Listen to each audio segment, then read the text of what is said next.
Salam alaikum.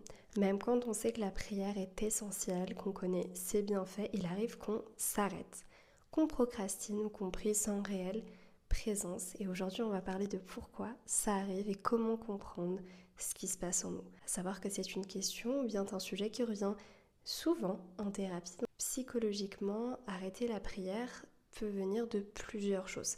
Ça peut être déjà la fatigue, le stress, la surcharge mentale, mais aussi d'un cœur qui se sent éloigné, qui a des doutes ou un manque de motivation. On peut se sentir coupable, ce qui rend encore plus difficile de revenir à la régularité ou bien à la pratique en elle-même. Religieusement, Allah subhanahu wa ta'ala nous rappelle que la prière, c'est un lien direct avec lui. C'est une conversation intime qu'on a durant ces 5 moments, voire plus, durant notre journée. Arrêter ne signifie pas qu'on est mauvaise, c'est vraiment une croyance à déconstruire. Quelque chose bloque cette connexion. Parfois c'est un manque de conscience, parfois c'est des distractions du monde, des péchés, parfois ce sont des waswas, des habitudes, un cœur fatigué, et j'en passe. Il y a véritablement plusieurs causes qui peuvent justifier l'arrêt de la prière. L'une des plus principales qui revient très régulièrement, c'est parce qu'on met pas de sens dans notre prière. On a peut-être appris la religion par peur, dans la crainte, prie, c'est une obligation et en fait on ne comprend pas le sens même, l'essence même de cette obligation dans notre vie, donc on ne la nourrit pas. Et lorsqu'on ne nourrit pas une action, lorsqu'on n'y met pas de sens, c'est compliqué de la pratiquer au quotidien. Il y a également le fait de ne pas connaître Allah. Tu pries, mais pour qui ? Et ça, vraiment, c'est quelque chose qui revient très régulièrement. On ne connaît pas Allah, on ne connaît pas ses noms, ses attributs. En fait, on n'y retrouve pas de refuge dans cette prière. On n'y trouve pas de conscience, on n'y trouve pas de profondeur. On va lâcher vraiment très rapidement parce que cette conscience n'y est pas.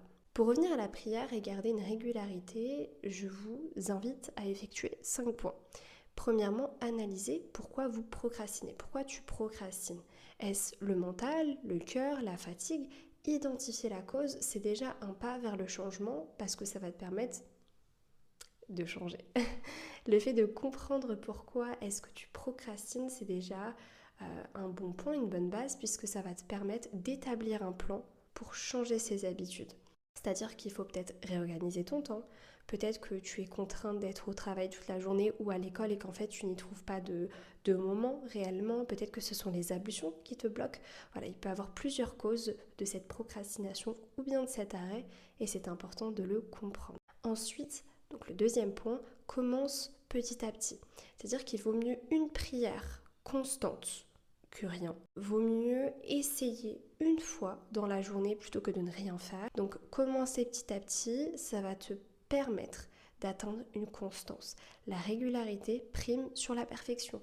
Plus tu es régulière, si tu commences par une prière, puis 2, puis 3, puis 4, puis 5, alhamdulillah, tu as effectué tes 5 prières dans ta journée, puis en plus de ça, ça va nourrir l'envie d'effectuer tes prières. Tu sais que tu as réussi à en tenir une, tu te sens en phase d'effectuer tes 5 prières. Ensuite, le troisième point, c'est de créer un environnement propice.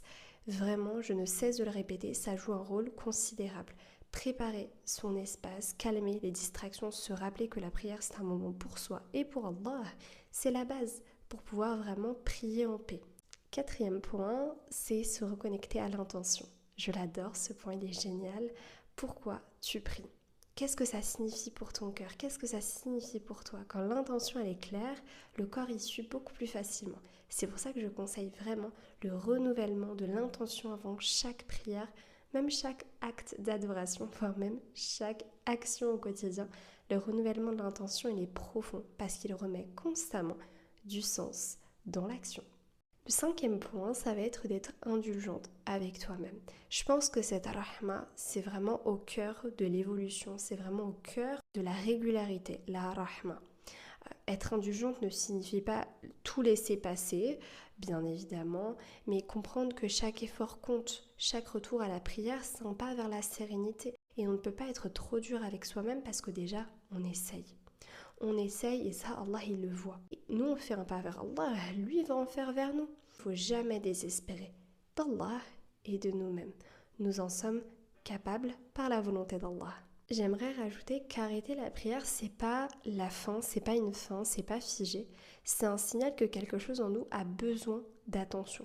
Le cœur, l'esprit ou peut-être l'âme a un blocage. Il y a un problème véritablement. Et observer pourquoi, revenir doucement et surtout nourrir sa connexion avec Allah, c'est ça le vrai cheminement. C'est comprendre pourquoi est-ce que cette épreuve nous touche, est-ce que cela vient de nous, est-ce que c'est un waswas, est-ce qu'il y a une véritable cause. Après cela, bien sûr, pallier à ce blocage. Vraiment faire le maximum pour retrouver une pratique régulière. Rappelle-toi que chaque moment où tu choisis de prier avec conscience, c'est un pas vers la paix intérieure et surtout la proximité avec ton Créateur.